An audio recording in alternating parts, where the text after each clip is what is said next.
Лукашенко 29 апреля снова отправился с визитом в Россию, вместе с Владимиром Путиным принял участие в форуме, посвященном защите исторической памяти о событиях Великой Отечественной войны.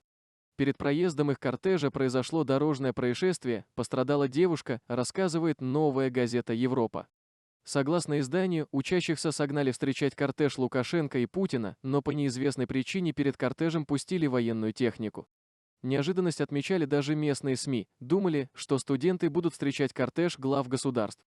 Одна из студенток рассказала, что колонна военной техники состояла всего из нескольких машин и одного танка.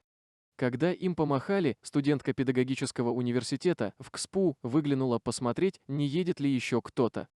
Ее сбил автомобиль, девушку отвезли в больницу. Нам не удалось найти независимый пересказ этой истории в местных чатах и пабликах. Но жители Волгограда рассказывают, что в день приезда Путина и Лукашенко действительно перекрывали улицы, устраивали проезд военной техники, глушили мобильный интернет.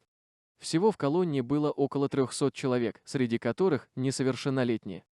По словам студентов, из-за глушения интернета во многих учебных заведениях или полностью отменили пары, или их сократили.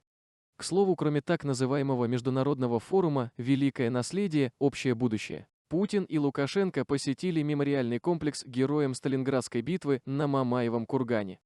Лукашенко провел 29 апреля переговоры с Путиным и выступил на форуме союзного государства под названием «Великое наследие. Общее будущее».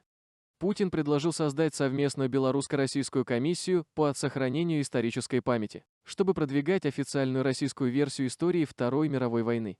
Лукашенко пообещал, зубами уцепившись, сохранять официальную версию исторической памяти. Путин пригласил его на парад 9 мая в Москве.